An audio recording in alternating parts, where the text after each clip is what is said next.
का पुनः स्वागत करता हूं।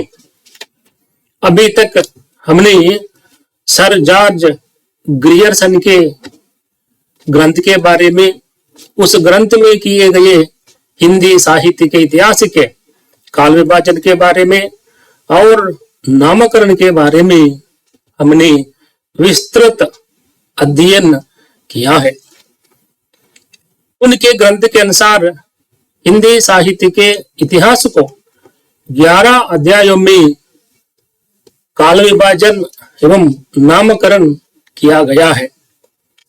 और इस ग्रंथ का सबसे बड़ा दोष है अध्यायों की संख्या अधिक हुई है।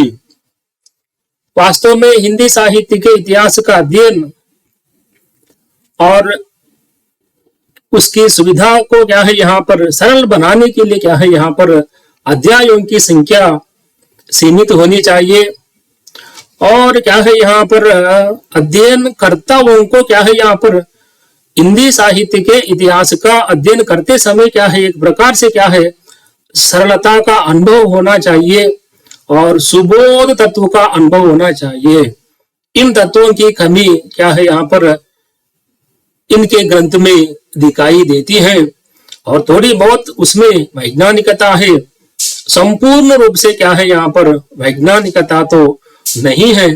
इसीलिए विद्वानों ने और आलोचकों ने क्या है इस ग्रंथ को क्या है यहाँ पर समुचित रूप से हिंदी साहित्य के इतिहास का काल विभाजन एवं नामकरण किया गया ग्रंथ के रूप में नहीं मानते हैं। देखिए, पर भी यह ग्रंथ अत्यंत महत्वपूर्ण ग्रंथ माना जाता है।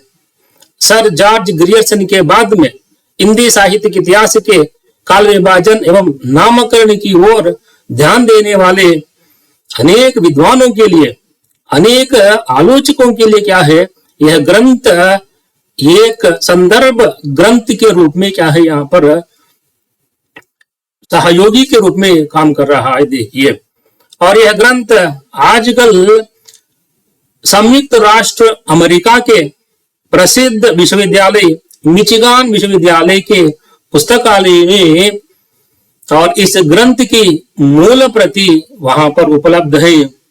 इस ग्रंथ का सहारा लेते हुए अनेक शोधकर्ता क्या है अपने अपने शोध करते हुए आगे बढ़ते जा रहे हैं।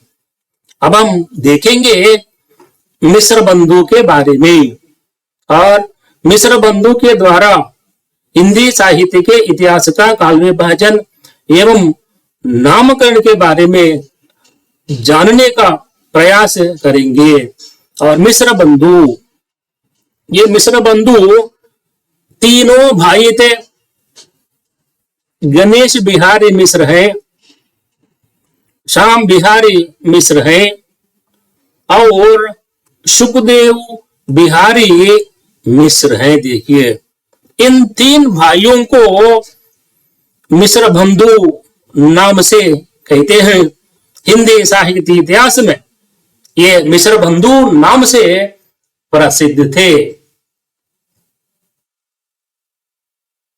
अब हम देखते हैं मिस्र बंधु तीन भाई थे और ये गणेश बिहारी मिश्र है, श्याम बिहारी मिश्र है और सुखदेव बिहारी मिश्र हैं। देखिए, इन तीनों भाइयों के योगदान से क्या है मिस्र बंधु विनोद लिखा गया है। मिस्र बंधुओं ने क्या है मिस्र बंधु विनोद लिखा था। हिंदी साहित्य के इतिहास के बारे में उसके काल विभाजन नामकरण करते हुए मिस्र बंधुओं ने मिस्र बंधु विनोद नामक ग्रंथ लिखा था। देखिए, और इस ग्रंथ का मुख्य आधार नागरी प्रचारिणी सभा काशी की 8 खोज रिपोर्ट्स हैं। देखिए, 8 खोज रिपोर्ट्स के आधार पर मिस्र बंधुओं ने मिस्र बंधु विनोद लिखा था। देखिए, वास्तव में देखिए यहाँ पर नागरी प्रचारिणी सभा काशी हमारे भारत में एक महत्वपूर्ण संस्था मानी जाती है। देखिए, और इस संस्था की स्थापना कहां पर हुई थी? काशी में हुई थी। देखिए, और इसके संस्थापक है यहाँ पर 3 है। ये तीनों सहपाठी थे। देखिए, जब ये तीनों विद्यार्थी क्या है 9वीं कक्षा में पढ़ रहे थे, तब ही इस संस्था की स्थापना करने का विचार उन 3 विद्यार्थियों को आया था। एक का नाम है यहाँ पर बाबू श्याम सुंदर दास है, और दूसरा पंडित राम नारायण मिश्र है, और तीसरा यहाँ पर शिव कुमार सिंह है। देखिए, ये तीनों विद्यार्थी थे, 9वीं कक्षा के विद्यार्थी थे। देखिए, और विद्यार्थी दशा में ही क्या है हमारे क्या है यहाँ पर एक संस्था की स्थापना होनी चाहिए। और क्या है, इस संस्था की स्थापना के जो प्रमुख उद्देश्य हैं, देखिए ये उद्देश्य भी उनके मन में आए थे। ये उद्देश्य है हमारे भारत में देखिए नागरिक अक्षरों का प्रचार करना है, हिंदी भाषा एवं हिंदी साहित्य का प्रचार करना चाहिए और उसका प्रसार करना चाहिए, और देवनागरी लिपि की उन्नति के लिए क्या है योगदान करना चाहिए यहाँ पर देखिए। और हिंदी से संबंधित कुछ बृहत ग्रंथों का मुद्रण करना चाहिए, जो अप्रकाशित एवं हस्तलिखित जो पुस्तकें होती है उनका मुद्रण करना, और क्या है पुनर्मुद्रण करवाने के उद्देश्य से क्या है यहाँ पर काशी में क्या है नागरी प्राचार्य सभा काशी की स्थापना हुई थी। देखिए, और कब इस संस्था की स्थापना की है यहाँ पर 16 तारीख जुलाई मास में क्या है यहाँ पर 1893 ईस्वी में क्या है यहाँ पर इस संस्था की स्थापना की गई है। और इस संस्था के क्या है यहाँ पर प्रथम अध्यक्ष के रूप में क्या है बाबू भारतेंदु हरिश्चंद्र के फुफेरे भाई बाबू राधा कृष्णदास ने कार्य किया था इस सभा के प्रथम अध्यक्ष के रूप में। देखिए, और कह सकते हैं देखिए जब इस संस्था की स्थापना हुई थी वो समय क्या है इस संस्था के सामने क्या है एक महत्वपूर्ण कार्य है। कौन सा कार्य है? सन 1889 में क्या है सर जॉर्ज ग्रियर्सन का the modern vernacular literature of Hindustan नामक ग्रंथ प्रकाशित हुआ था। यह ग्रंथ अंग्रेजी भाषा में लिखा गया है, और इस ग्रंथ में क्या है यहाँ पर हिंदी साहित्य के बारे में उसके लेखन और उसके नामकरण और क्या है यहाँ पर काल विभाजन के बारे में क्या है यहाँ पर ध्यान दिया गया है। एक प्रकार से क्या है यहाँ पर हमारे भारतीय विद्वानों को और भारतीय विद्वज्जनों को क्या है यहाँ पर एक प्रकार से प्रेरणा मिली है। देखिए, और तो इस संस्था ने क्या किया था इस संदर्भ में क्या है और सरकार से क्या है वित्तीय सहायता से इस संस्था ने क्या किया था अपनी संस्था की ओर से कुछ अन्वेषकों को कुछ शोधकर्ताओं को क्या है यहाँ पर घर घर भेजने का निर्णय लिया था। क्यों निर्णय लिया था? देखिए, घर घर में क्या है यहाँ पर जो पड़ी हुई अप्रकाशित एवं हस्तलिखित जो प्रतियां होती है उन प्रतियों का संग्रह करना चाहिए।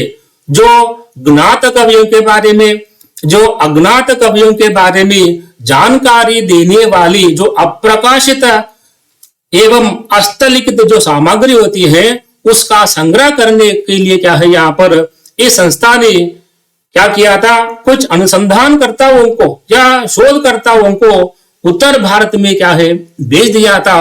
उन्होंने क्या किया था और उत्तर भारत में क्या है यहाँ पर प्रत्येक राजकीय पुस्तकालय में जाकर वहां पर जो अप्रकाशित सामग्री है हस्तलिखित सामग्री है उसका क्या है यहाँ पर संग्रह किया था।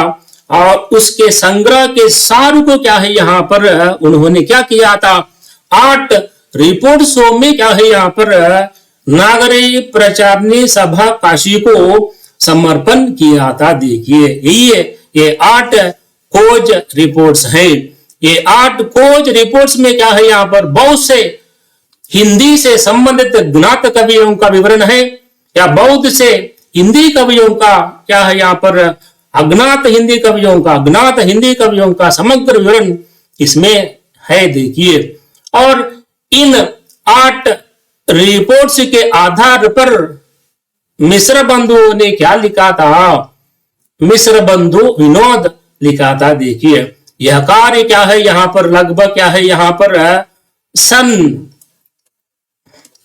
1900 ईस्वी से लेकर क्या है यहाँ पर सन 1911 तक चला था। देखिए ये रिपोर्ट्स समर्पित करने के लिए क्या है यहाँ पर ये लगभग 11 वर्षों का समय लगा था, और इनका सहारा लेते हुए मिश्र बंधुओं ने मिश्र बंधु विनोद लिखा था। और इस ग्रंथ के 4 भाग है। प्रथम 3 भाग सन 1913 ईस्वी में प्रकाशित हुए थे, और इसका अंतिम भाग या चौथा भाग सन 1914 ईस्वी में प्रकाशित है। इस ग्रंथ में 2250 पृष्ठ हैं। देखिए तो क्या है, इस ग्रंथ के क्या है यहाँ पर 4 भाग है। इस ग्रंथ में क्या है 2250 पृष्ठ हैं। देखिए, और देखने में क्या है यहाँ पर यह पुस्तक मोटी पुस्तक है, इसीलिए क्या है यहाँ पर तो क्या है इस पुस्तक के आकार को देखकर क्या है यहाँ पर आचार्य रामचंद्र शुक्ल जी ने क्या कहा था, इस ग्रंथ को एक विशाल काय ग्रंथ माना था। किसने माना था? आचार्य रामचंद्र शुक्ल जी ने माना था। देखिए तो इस ग्रंथ में क्या है 5000 से अधिक कवियों के बारे में और उनके जीवन चरित्रों के बारे में या उनकी कृतियों के बारे में क्या है यहाँ पर विवरण दिए गए हैं। किस ग्रंथ में? मिश्र बंधु विनोद ग्रंथ में। देखिए तो इसी क्या है, इसी ग्रंथ के बारे में आचार्य रामचंद्र शुक्ल जी ने अपना मत व्यक्त करते हुए इस ग्रंथ को क्या है यहाँ पर आचार्य रामचंद्र शुक्ल जी ने बहुत महत्वपूर्ण बिंदु है, बड़ा भारी कविवृत्त संग्रह माना था। देखिए बड़ा भारी कविवृत्त संग्रह उन्होंने माना था। किन्होंने माना था? आचार्य रामचंद्र शुक्ल जी ने माना था। तो क्या है हिंदी के कवियों का एक वृत्त संग्रह माना था। किस ग्रंथ को माना था? आचार्य रामचंद्र शुक्ल जी ने। किस ग्रंथ को माना था? शिवसिम सरोज को माना था। और उसके बाद में क्या है भारी कविवृत्त संग्रह माना था। किस ग्रंथ को माना था? सर जॉर्ज ग्रियर्सन का जो ग्रंथ है the modern vernacular literature of Hindustan ग्रंथ को आचार्य रामचंद्र शुक्ल जी ने क्या कहा? तो उन्होंने भारी कविवृत्त संग्रह माना था। देखिए ये 3 बिंदु बहुत बहुत महत्वपूर्ण बिंदु है। और आचार्य रामचंद्र शुक्ल जी ने मिश्र बंधु विनोद को क्या माना था? बड़ा भारी कविवृत्त संग्रह माना था। देखिए बहुत बहुत इंपॉर्टेंट है, बहुत बहुत महत्वपूर्ण बिंदु है। तो इसमें क्या है यहाँ पर सर जॉर्ज ग्रियर्सन का जो काल विभाजन है एवं नामकरण है, देखिए उससे भी अत्यधिक प्रौढ़ काल विभाजन और क्या है अत्यधिक समुचित काल विभाजन इस ग्रंथ में किया था। किसने किया था? मिश्र बंधुओं ने किया था। देखिए और मिश्र बंधु विनोद के अनुसार हिंदी साहित्य के इतिहास को 5 काल खंडों में विभाजन किया गया है। और ये 5 काल खंड है इस प्रकार है। पहला काल है आरंभिक काल है, दूसरा काल माध्यमिक काल है, तीसरा काल यहाँ पर अलंकृत काल है, चौथा काल परिवर्तन काल है और अंतिम काल है, यहाँ पर वर्तमान काल है। क्रमशः यहाँ पर आप लोगों को याद रख लेना चाहिए। देखिए, और इन 5 कालखंडों में क्या है, प्रथम 3 कालखंडों के क्या है, यहाँ पर 2 उपकाल खंड है।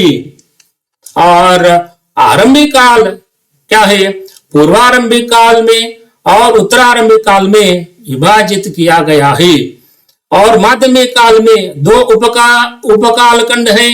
एक पूर्व माध्यमिक काल है, दूसरा प्रौढ़ माध्यमिक काल है। अलंकृत काल देखिए, यहाँ पर पूर्व अलंकृत काल है, उत्तरालंकृत काल है। परिवर्तन और वर्तमान कालखंडों के कोई उप कालखंड नहीं है। देखिए, तो यहाँ पर इन कालों के बारे में और इन कालखंडों की समय सीमा के बारे में अगर हम देखते हैं, पूर्वारंभिक काल की समय सीमा विक्रमी संवत 700 से लेकर 1343 तक है। उत्तरारंभिक काल की समय सीमा विक्रमी संवत 1344 से लेकर क्या है, यहाँ पर 1444 विक्रमी तक है। माध्यमिक काल की समय सीमा यहाँ पर देखिए, उनमें क्या है, पूर्व माध्यमिक काल विक्रमी संवत 1445 से लेकर 1560 विक्रमी तक है। प्रौढ़ माध्यमिक काल विक्रमी संवत क्या है, 1561 से लेकर 1680 विक्रमी तक है। अलंकृत काल में देखिए, पूर्व अलंकृत काल की समय सीमा संवत 1681 से लेकर 1790 विक्रमी तक है। उत्तरालंकृत काल की समय सीमा संवत 1791 से लेकर 1889 विक्रमी तक है। परिवर्तन काल की समय सीमा संवत 1890 से लेकर विक्रमी संवत 1890 से लेकर विक्रमी संवत क्या है, 1925 तक है। और वर्तमान काल क्या है, यहाँ पर विक्रमी संवत 1926 से लेकर आज तक या अब तक माना जाता है। यह क्या है, यहाँ पर मिश्र बंधु का काल विभाजन है। मिश्र बंधु के काल विभाजन एवं नामकरण में क्या है, यहाँ पर विभिन्न कालों की क्या है, समय सीमा है। देखिए, और उसके बाद में क्या है, इन 5 कालों का नामकरण करते समय तो क्या है, या काल विभाजन करते समय काल विभाजन के आधारों के रूप में क्या है, यहाँ पर हमने देखा था। देखिए, यहाँ पर देखिए कौन कौन से काल हैं। आरंभिक काल है और माध्यमिक काल है और साथ साथ क्या है, यहाँ पर परिवर्तन काल है। इन कालों के बारे में क्या है, यहाँ इन कालों का काल विभाजन एवं नामकरण करते समय क्या है, यहाँ पर एक पद्धति को अपनाया था। कौन सी पद्धति को अपनाया था, यहाँ पर देखिए कौन सी पद्धति को अपनाया था। देखिए, विकासवादिता पद्धति को अपनाया था। विकासवादिता पद्धति को इन्होंने अपनाया था। देखिए, विकासवादिता देखिए बहुत महत्वपूर्ण बिंदु है।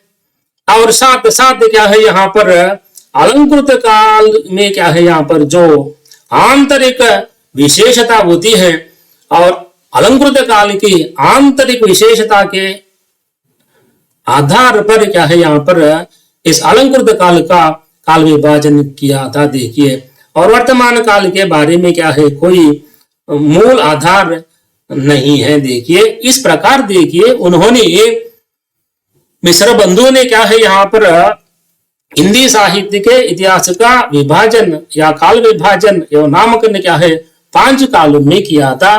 वो क्या है, यहाँ पर इनके काल विभाजन में क्या है, कुछ दोषपूर्ण अंश भी यहाँ पर पाए जाते हैं। तो देखिए, यहाँ पर इनके काल विभाजन में क्या है, तो क्या है, संमत 700 से लेकर 1300 क्या है 43 तक यहाँ पर देखिए पूर्वारंभिक काल है। देखिए, तो वास्तव में मिस्र बंधु ने क्या किया था, अपना काल विभाजन क्या है, सन ईस्वी में नहीं किया था। ये बहुत बहुत इंपॉर्टेंट है।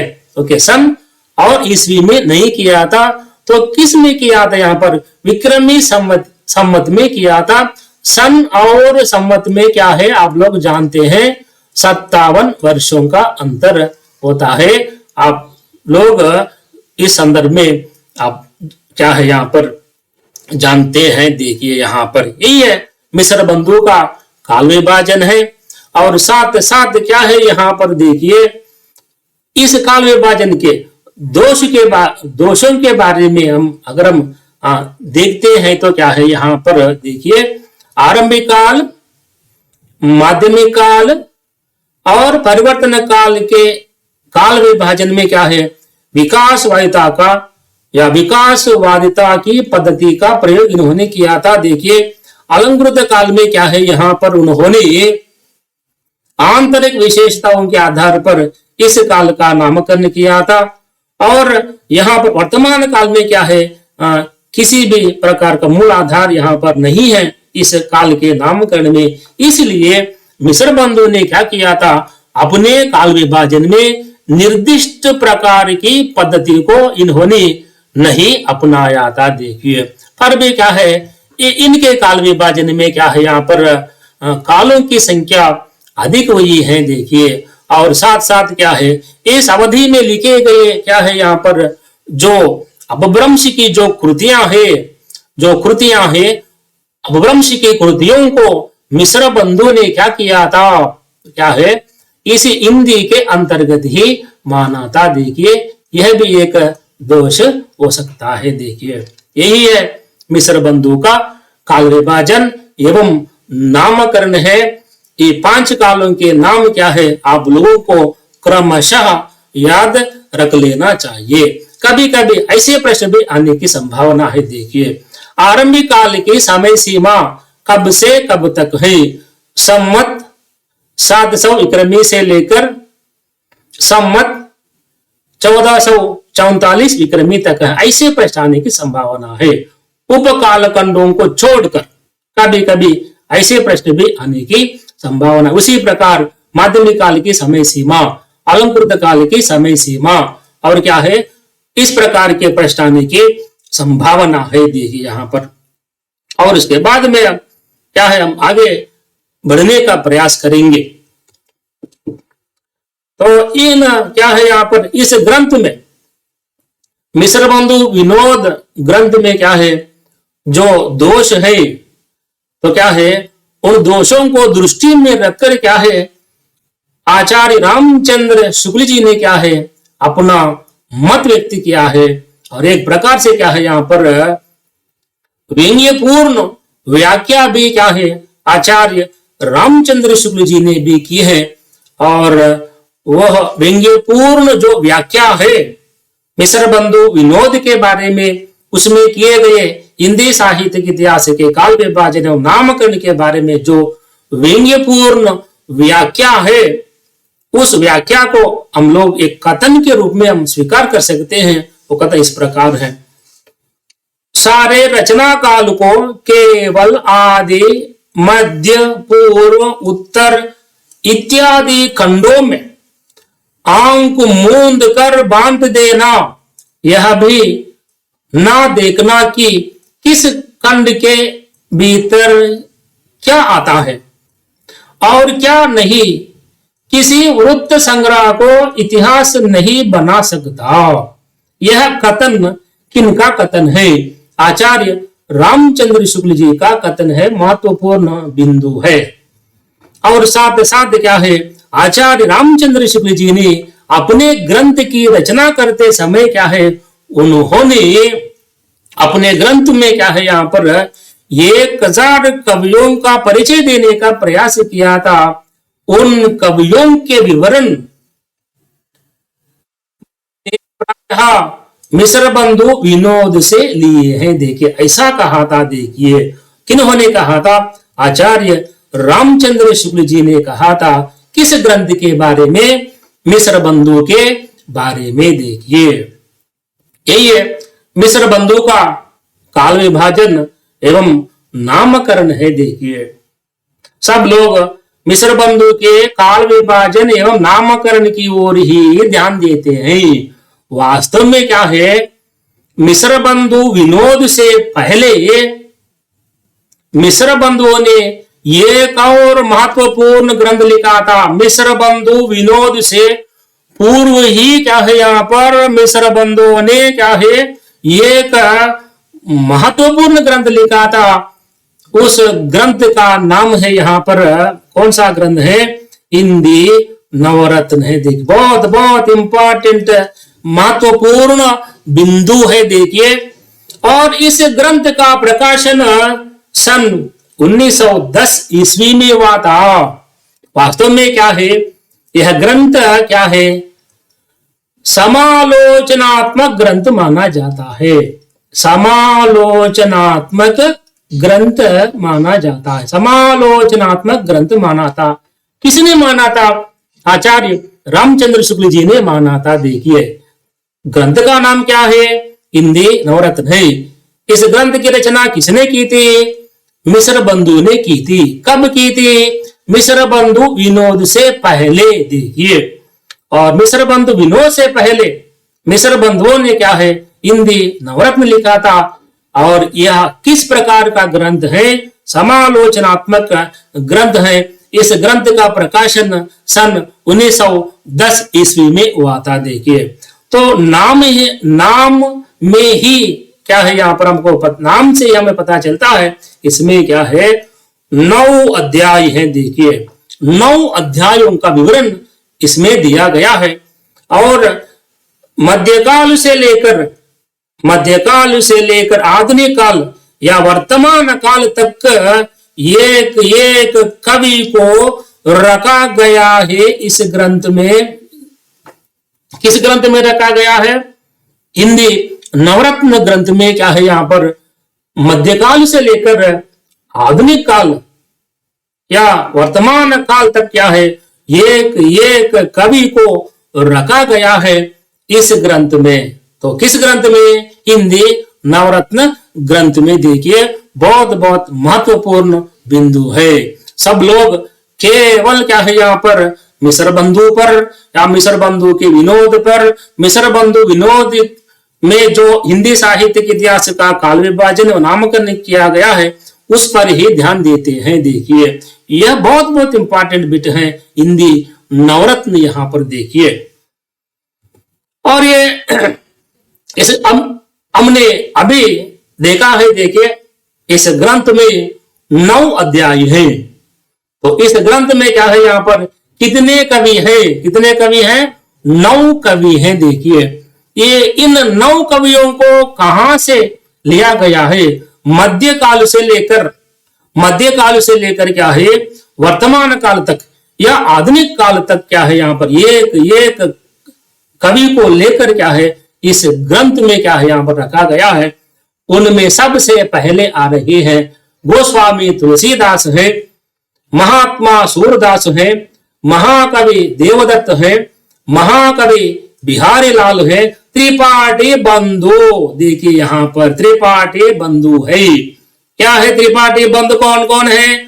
भूषण त्रिपाठी, महाकवि मतिराम त्रिपाठी। देखिए इन दोनों को क्या है यहाँ पर मिश्र बंधु ने क्या किया था? त्रिपाठी बंधु माना था। यहाँ पर देखिए और महाकवि केशवदास है, महात्मा कबीरदास है, महाकवि चंद बरदाई है और यहाँ पर भारतेंदु बाबू हरिश्चंद्र है। देखिए इन 9 कवियों के बारे में इस ग्रंथ में क्या है यहाँ पर क्या है, बहुत क्या है यहाँ पर विस्तार पूर्वक क्या विवरण दिया गया है हिंदी नवरत्न नामक ग्रंथ में। और इस ग्रंथ के बारे में हिंदी नवरत्न में 9 कवियों के या उनका जीवन चरित्र, ग्रंथों का परिचय, रचना विवेचन, काव्यांशों, उदाहरण आदि दिए गए हैं।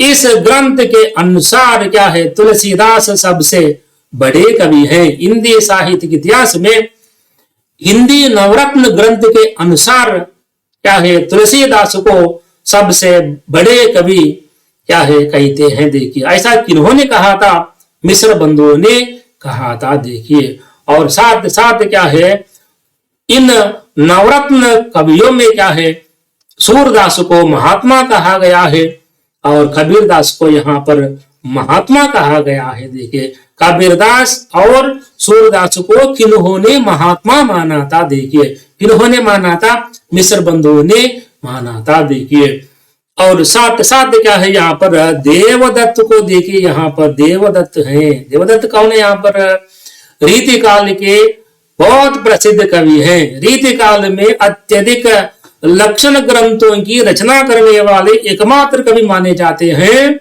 देवदत्त हैं।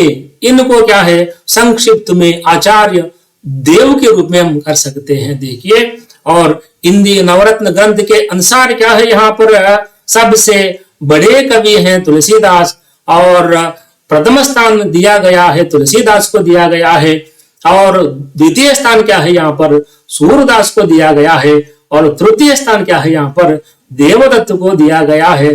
देखिए बहुत बहुत महत्वपूर्ण बिंदु के रूप में हम लोग ले सकते हैं। देखिए यही है मिश्र बंधु के बारे में और मिश्र बंधु विनोद के बारे में और उनके द्वारा लिखा गया एक और अन्य ग्रंथ है यहाँ पर हिंदी नवरत्न के बारे में समग्र अध्ययन है। देखिए मैंने इससे पहले ही मैंने बताया है कि क्या है, यहाँ पर अतीत की वीडियो में मैंने बताया क्या है, एक एक वाक्य क्या है यहाँ पर एक एक प्रश्नोत्तर के समान मानते हुए आप लोगों को क्या है यहाँ पर अध्ययन करना चाहिए। मैंने बताया कि क्या है यहाँ पर इस कक्षा के अंतर्गत जो प्रत्येक वाक्य होते हैं, एक एक वाक्य होता है यहाँ पर देखिए एक एक अनमोल रत्न के समान है और इस प्रकार कहने में कोई संदेह नहीं है कि क्या है यहाँ पर ये वाक्य जो है यहाँ पर हिंदी प्रतियोगी परीक्षा के लिए तैयार होने वाले परीक्षार्थी के हाथ में क्या है यहाँ पर ये वाक्य क्या है तीर के समान है। देखिए ऐसा समझते हुए आप लोगों को आगे बढ़ते रहना चाहिए। धन्यवाद। जय हिंद, जय हिंदी है।